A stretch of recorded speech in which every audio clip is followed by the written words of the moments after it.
Hello, welcome to today's live update. I'm excited to be with you today.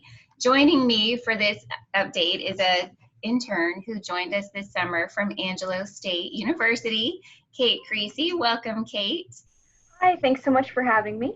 Absolutely. You've been an amazing asset to our organization this summer. I know that you've blown us all away by the depth of knowledge that you've brought for communications and political science as a major in both of those fields at Angelo State. And so we've been honestly impressed, blown away, and we just wanted to do a special interview today to let some of our viewers get a chance to see you and hear from you. It's great to have the younger generation involved in our movement. So I'd like them to hear from you today. What led you to applying for an internship at Tal?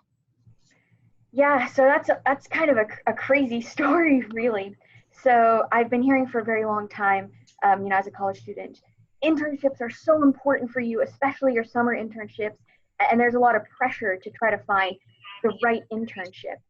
And so last summer, I actually got to go to Washington, D.C. and work for a congressman there. And it was a really wonderful experience. And I enjoyed it so much, I thought, you know what?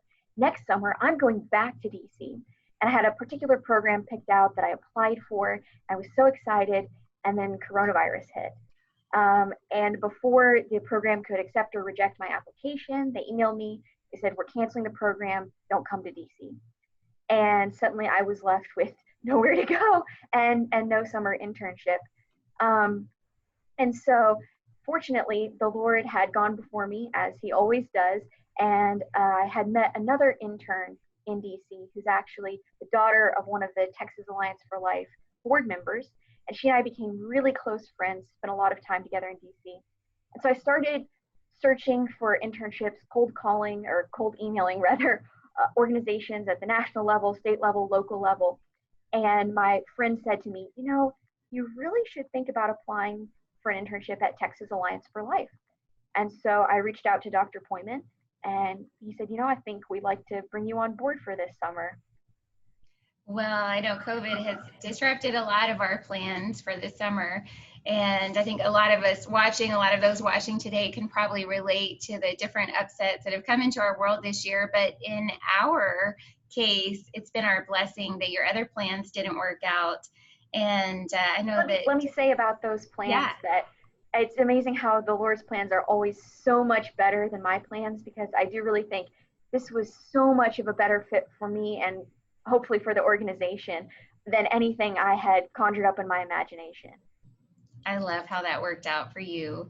That persistence, that tenacity, that will take you far in life. As somebody who's a little bit further ahead, I can tell you that that's an amazing trait to have. So just hats off to you for working so hard to find an internship in the midst of all the change.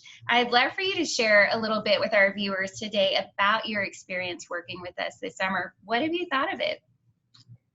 This has been an amazing summer for me because it's been a really growing kind of a growth experience. So I was raised in a really conservative community, and that's fine. I love that as part of my heritage, right? But I always grew up thinking that I was pro-life, and I was, and I had a limited understanding of what that meant. Most of my interaction with the pro-life community was really limited to my conversations with other people, either talking with friends who were already pro-life or meeting another student and maybe trying to convince them to become pro-life. And that's great. I want to keep doing that. But I didn't understand that when, especially in Texas, we use the term pro-life, there are many different strategies that kind of fall under that umbrella term of pro-life. And so coming to work at Texas Alliance for Life, I got to see a different side of the public policy communications strategizing kind of aspect. And I got to see that the strategy that Texas Alliance for Life uses, and I don't say this lightly or nonchalantly, is the most informed strategy that I've come across. Since getting more involved in the pro-life movement, I've gotten to dive deeper into each of the main strategies that pro-life communities in Texas use. And I've seen that the TAL strategy is the most informed. It's informed by medical facts, scientific facts, legal facts, and research behind each of those aspects. And so for me, that's important because it shows me that being pro-life isn't just about a label, but it's about trying to determine what the most effective public policy measures are for saving the most amount of lives possible. Good. We do spend a lot of time strategizing on that. We say we'll save as many lives as we possibly can until we see Roe v. Wade overturned. And we do put a lot of thought and effort into figuring out what are the ways that we can do that, that will withstand federal court challenges and be effective in our goal to see lives saved in the state of Texas. We've been effective at it in our 32 years, and I know we'll continue to move forward and protect lives from conception to natural death as best we can.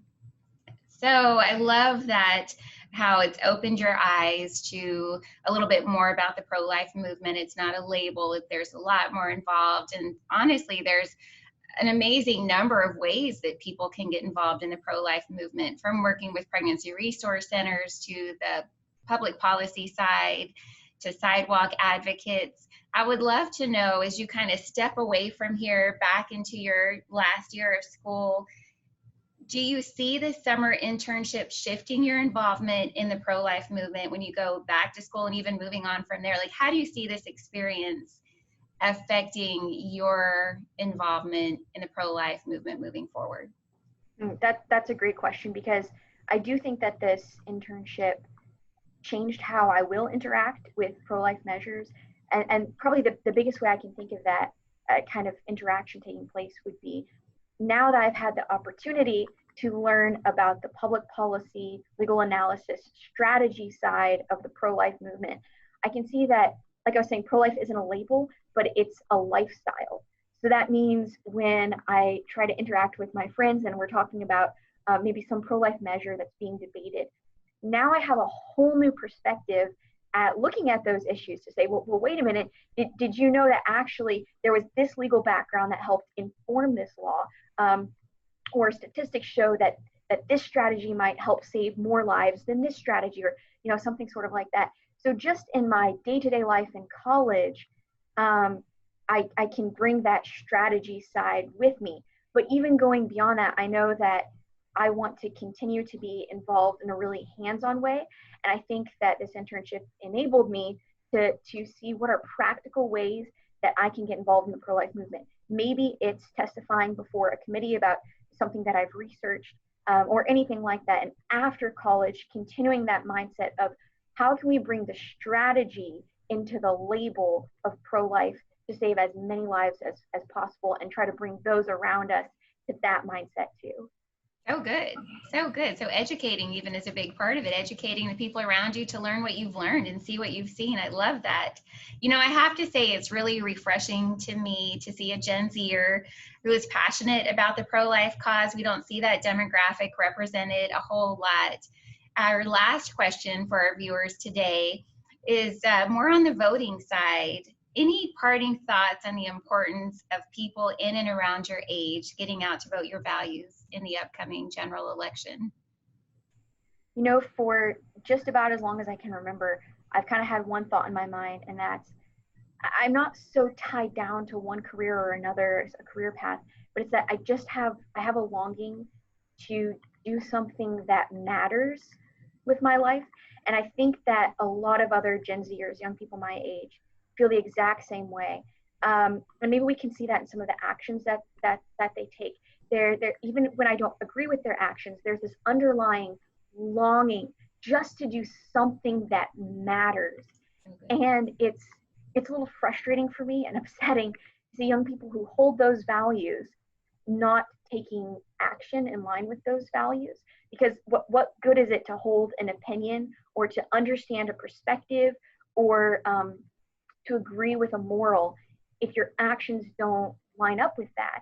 And so you were talking about voting, and a story that always comes to my mind is my mom's best friend is Salvadorian, and she lived in El Salvador partially during the Civil War. And she will tell a story of how it would be election day, and people would come out and they would line up to vote, and someone would come through with a gun shooting, and everyone would scatter. and the gunmen would leave, and they would come right back and get right back in line because they couldn't be intimidated away from voting, because they understood that the only way to change their circumstance was with a democratic voice, was with their vote. If they wanted to change the system, then they had to use the tools that they were given by the system to change the system. They had to vote. And so I think I would bring that admonishment to other young people my age. We have a limited time when we can influence society around us. We're not going to be here for very long. And when we have a value that we hold so strongly, we have to act on that value. We don't have time to waste. We can't afford to not vote. If we see a problem, then we know that the way to change that system is by voting, by exercising our voice, by voting our values, like you were saying. And unfortunately for young people, we don't have many choices for pro-life candidates. The choices are fairly clear, who supports life and who doesn't. It's really good. Just reminded me yesterday, one of the things that you helped me with here was updating our voter guide page to get it ready for the general election. And so that was a focus for us yesterday. And with that in mind, I didn't look it up before this interview. I probably should have, but I believe that October 5th is the last day to register to vote for the November 3rd election. If I'm wrong on that, it is on our webpage. And I encourage you, everybody of every generation, if you're not registered to vote, to do that, to let your voice be heard, to see the urgency like Kate shared in that amazing story, where in other countries people line up and scatter when gunmen come and line back up because it's such a value to have their voice heard. I want us to value that in America just as much. So register and then get out and vote. And we've put together an amazing tool to help you with that, our voter guide, prolifevoterguide.org. You can also go to texasallianceforlife.org and click on voter guide at the top. And we have this amazing system where you can put in your address and print out your customized voter guide, take it with you when you vote, and we let you know who the endorsed candidates are in your area across the entire state of Texas. It's awesome. So, Kate, I just want to say thank you for being with us this summer. I'm honestly going to be a little bit sad to see you leave, but I know that we'll stay in touch, and I do believe that we'll see more of you. And I want to thank you for sharing with our viewers today. I am amazed at you. I know I said this before, your tenacity, your intelligence, your wisdom, your mind. You really are kind of an old soul in a young body, and you have so much to share. And I'm going to be watching you, and I'm going to be cheering you on. And I know that you're going to do a lot of great things. And so we got to just have you for this time before we send you back, but we hope to stay connected. And to our viewers out there, thank you for watching. Kate, do you want to say anything else before we go? I think I would just say thank you so much for this time, and it has been an honor and a pleasure to work with Texas Alliance for Life. It's been our honor to have you. Thank you, Kate.